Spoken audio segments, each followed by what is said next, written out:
All right, quickly. What are the what's your say, especially looking at the fact that the story has moved from the NLC and the raiding that also took place at the NLC office in Abuja, and then later on mentions being made that there is a foreigner who has been spearheading the protest, and then it cut back to the NLC president fingering him to be involved, and now we do have a name, a face, which also ties in another Nigerian. What's your take with the entire drama and the bounty of 20 million naira that has been placed on both of them? Well, the security agencies have their work cut out for them. If they are alleging that the Briton and his partner Obiyan, if there are evidence to prove their complicity, they have come out, at least the Wayne guy has come out yesterday evening to say he's not on the run, he's on vacation in UK, and he's not aware that he has been, that he was even wanted by the Nigerian police. So I think we should just cut out the sensationalism on the part of the Nigerian police.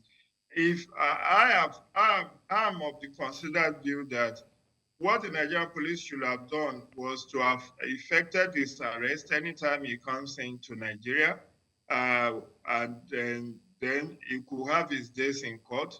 But to resort to media trial by media, I take objection to that because obviously the way this whole drama is playing out, including the fingering of the NLC president and the secretary, and now declaring these two gentlemen, Obiyan and Wynne, declaring them wanted, smacks of politics.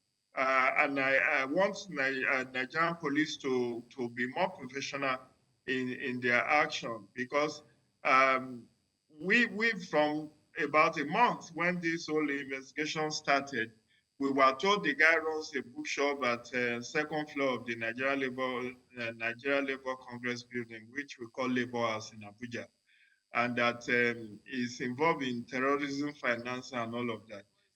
The right thing would have been to lay an ambush for him.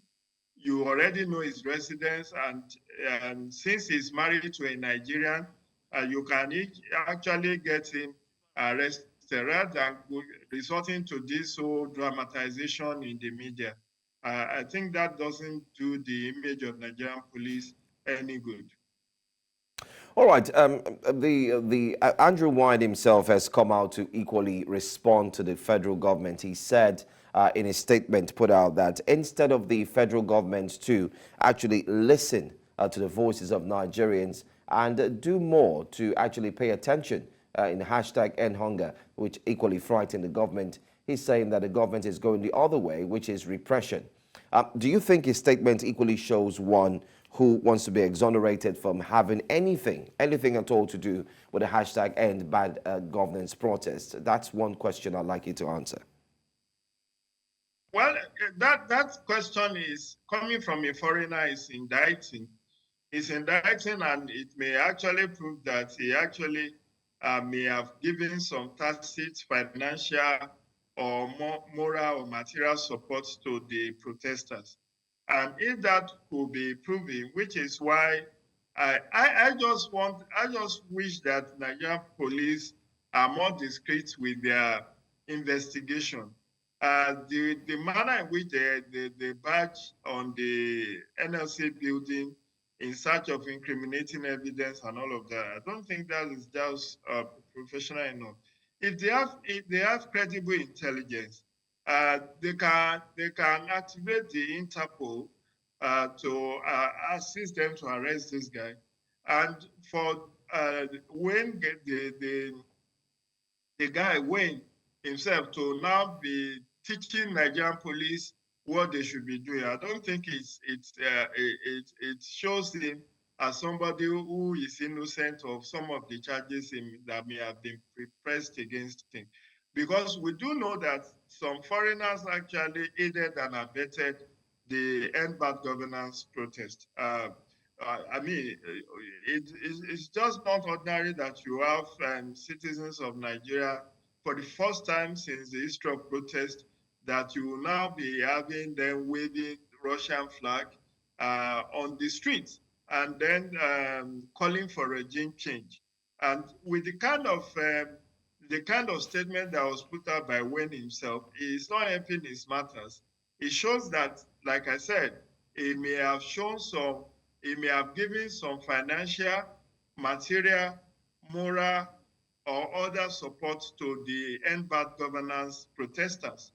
And if that is the truth, then the laws of Nigeria should kick in. But I just don't want Nigerian police to engage in media by trial. Let them do their work as professional as they can. If now they have put 20 million bounty on him, they can ask the Interpol to help them to effect his arrest. We already know where he's holidaying or vacating. So when and if he eventually gets arrested, they can then press those charges against him and let him come and exonerate himself from those allegations. All right.